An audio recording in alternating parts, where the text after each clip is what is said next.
On July 13, 2016, the Bloomington Police Department in Indiana responded to a call they would never forget. Neighbors had reported chilling screams coming from inside a young woman's apartment. When officers forced the door open, they were met with chaos. Furniture overturned, glass shattered, blood smeared across the walls. In the center of the small living room lay 24-year-old Gianna Kirstenmacher, lifeless, stabbed multiple times in a frenzy of violence. Slumped against the wall nearby was the man she had tried so hard to escape, 31-year-old Matthew Cole. He was bleeding from self-inflicted wounds, but still alive. His words to police were as haunting as the scene itself. "She wouldn't listen. She was leaving me." Gianna's death was not a random act. It was the tragic conclusion of a toxic relationship that had spiraled into obsession, a story filled with warning signs that, in hindsight, revealed just how dangerous Matthew had become. To understand how the night turned so gruesome, we need to go back to who Gianna was before her path crossed with his. Born on May 2, 1992 in Evansville, Indiana, Gianna grew up in a close-knit family that valued kindness and connection. She was a bright, nurturing soul, remembered for her generosity and warmth. Friends described her as the mother hen of their group, always checking in, always caring, always putting others before herself. She pursued nursing at Indiana University, a career choice that perfectly reflected her heart for helping people.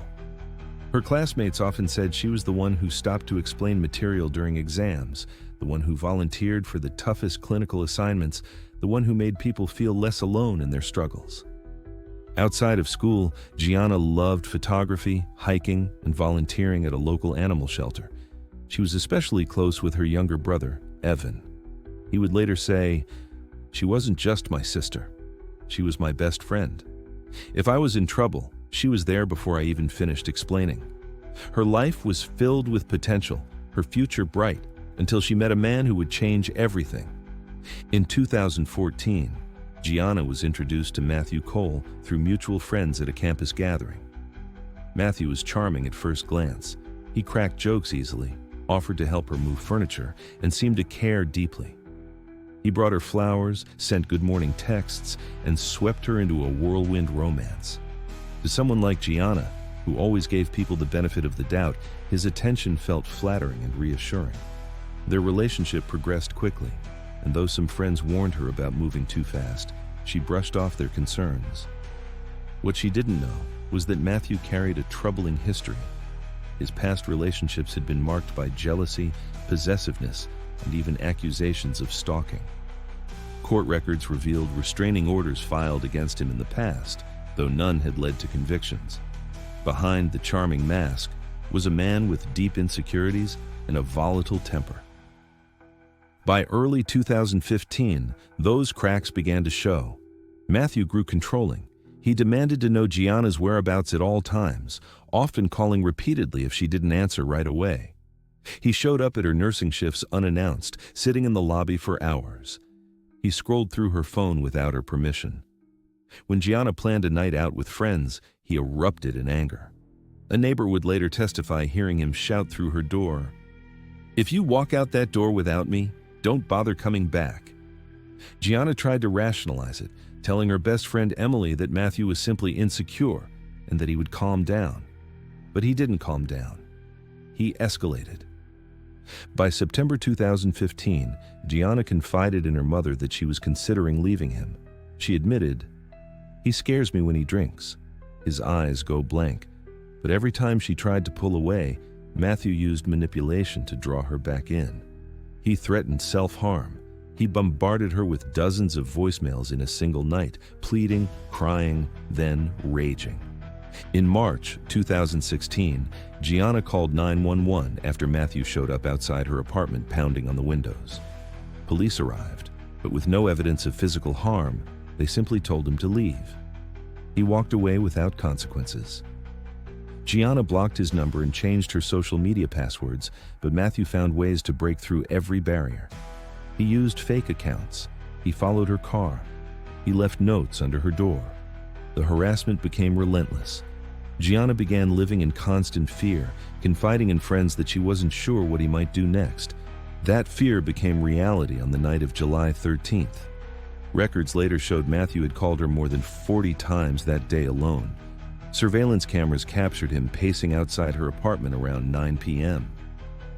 Witnesses reported hearing a heated argument, followed by Gianna's voice yelling, "Get out! You're not welcome here!"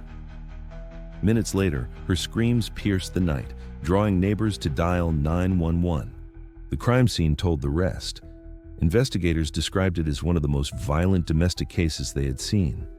The murder weapon, a kitchen knife taken from Gianna's own drawer, was left at the scene.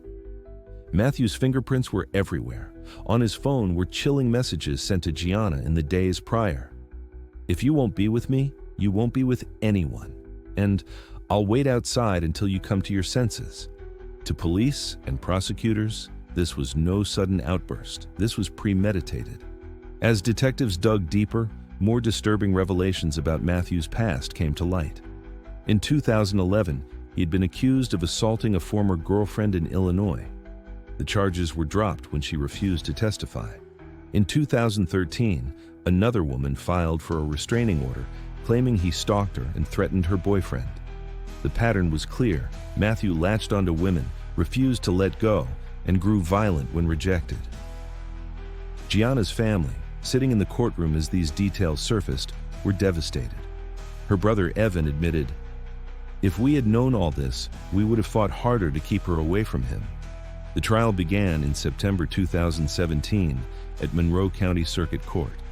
The prosecution painted a vivid, chilling picture of Matthew's obsession. They laid out the stalking, the threats, the break-in, and the brutal murder. Jurors were shown crime scene photos too graphic for public release. They listened to Gianna's voicemails, her voice trembling as she begged a friend, "Please, can I stay with you tonight?" He's outside again. The evidence was overwhelming. Matthew's defense argued diminished capacity, pointing to his history of depression and alcohol abuse. They claimed the killing was the result of a mental breakdown, not premeditation.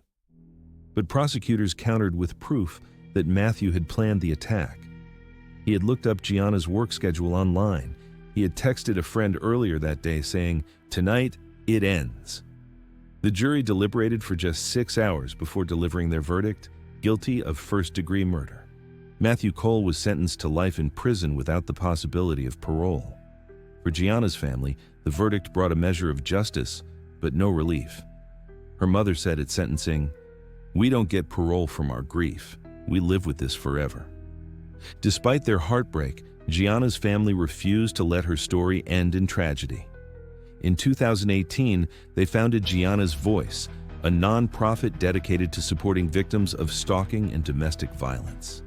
They worked with Indiana lawmakers to strengthen protective order laws, ensuring police could intervene sooner in harassment cases before they escalated into violence. Evan, her brother, began speaking at colleges, warning young people to take red flags seriously. If something feels off, if someone scares you, listen to that feeling. Don't brush it aside like my sister did. We can't afford to. Today, a memorial garden stands outside the nursing school Gianna once attended. Each year on May 2nd, students gather to celebrate her life. They remember her smile, her compassion, her dream to heal others. For them, Gianna is not just a victim. She is a reminder of resilience, of love, and of the importance of protecting one another. Gianna's story is more than the gruesome details of a crime scene. It is a chilling reminder that obsession is not love, that control is not care, and that ignoring the warning signs can have devastating consequences.